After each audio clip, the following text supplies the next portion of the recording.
Well, I am back here on my family's land for Christmas. With my family, of course, my extended family. But, of course, I'm the only one that does these rant videos. So I am taking a walk with y'all.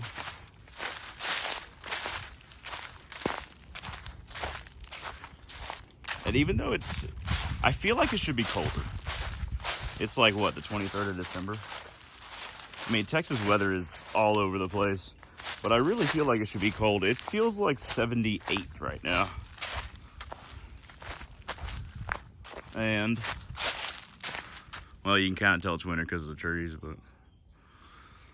So my aunt and my uncle, 2 donkeys. Well, they have not lost 2 donkeys. They gave the 2 small donkeys away that were born on the land. Kept the 2 big ones. Apparently, I thought donkeys were stupid. Apparently, they told me that donkeys aren't stupid. They're just really stubborn. I'm like, huh, that sounds like me. Maybe that's my spirit animal. Nope, that's not my spirit animal. Also, what the fuck? Oh, it's deer. I'm loud as hell. They can hear me coming from like a mile away. There are a lot of deer on the land. Oh, see, another one going that way. That's how deer have survived. They know to stay away from us. It's always a good call for animals. Well, so here's the thing. We should definitely like be the shepherd of animals. At the same time, ones that are obviously not herd animals that we might use for like just milk or just, I don't know, for wool. I mean, so like there's ways to dairy farm that are humane. I don't think that that's inherently bad. We don't do it humanely. Don't get me wrong. I mean, most farms don't. But there are ways to do it humanely. Now, I don't know how I feel about wool, to be honest. I'm more likely to say that, I mean, no, we shouldn't do that. At the same time, it feels like sheep have evolved with us to such a weird degree that... Have you ever seen a sheep that hasn't been, like, sheared in, like, years? They just become a giant puffball. There's, like, 100 pounds of fur on them. And, like, don't get me wrong, predators can't get to them, but it's very laborious to carry all that fur around. I don't know if I'm just making excuses. But I will say that maybe I'm a bit more on the fence when it comes to wool. I'm not sure. Leather, definitely bad. Not humane.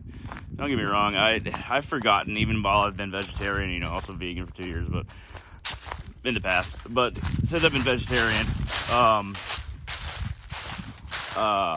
there's been times when I just forget where leather comes from, and then I'll buy something, which is a little bit hypocritical, but like it's just me straight up forgetting. I mean, I'm not saying it's a good excuse, but that's just kind of what happened. So, also, I never know if like when I make these, not a whole lot of people like my rant videos, but I don't know, I like making random talking videos sometimes.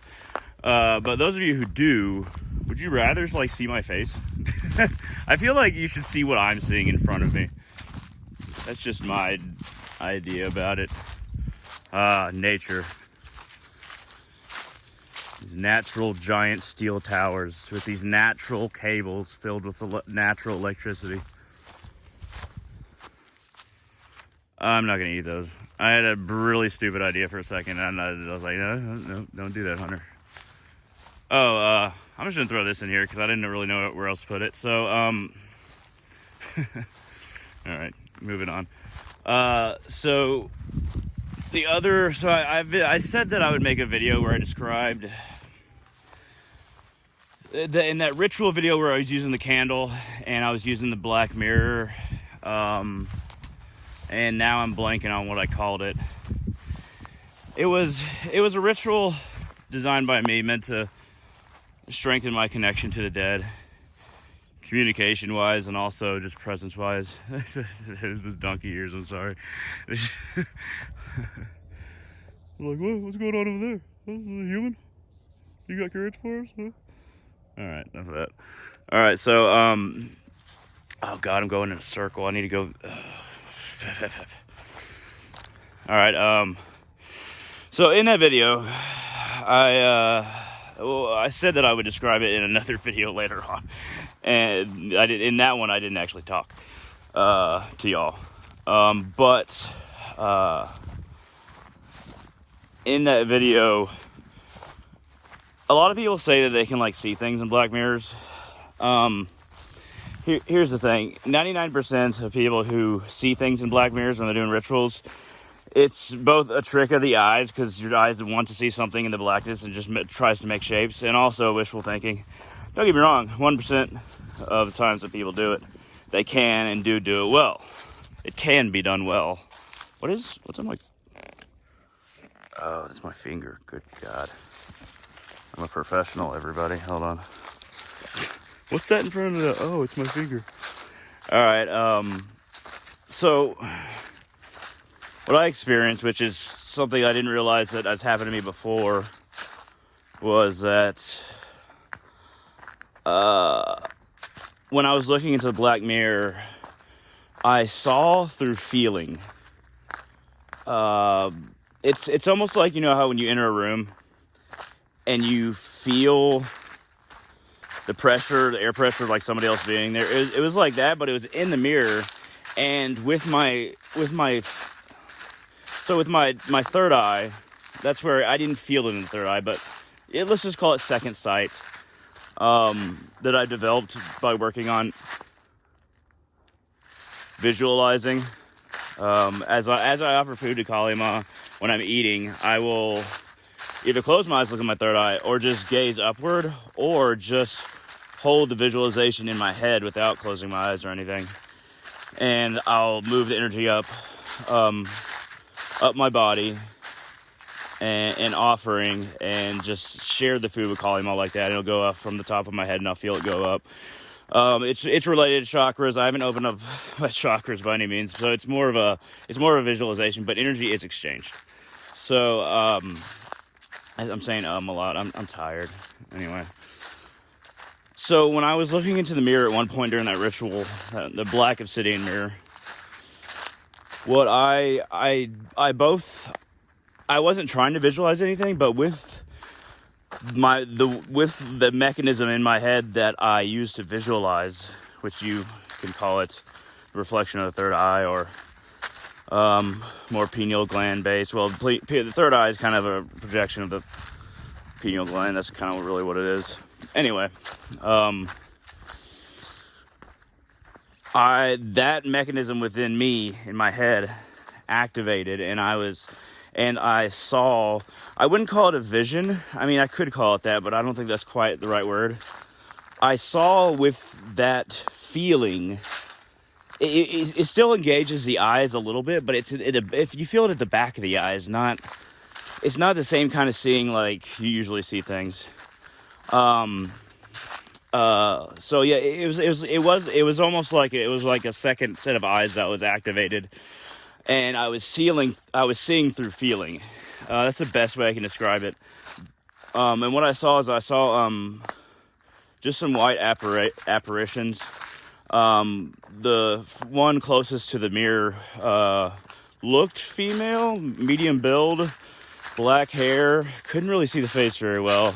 And then there were other apparitions behind her, but I didn't get a sense of like them being negative or not liking me. It felt like they were just like saying, "Hey, we're here." I can't. It's hard for me to like read too much into it. If I was going to, I'd say that they were confirming that yes, there's a connection, and you know, what do you want to do? So, our astral bodies, when we are completely free from material and we have purely astral body in the astral realm, not the astral heavens, but the astral realms. Astral heavens kind of burn off good karma. Come back down to learn until you reach a certain level of enlightenment to where you no longer have a material body.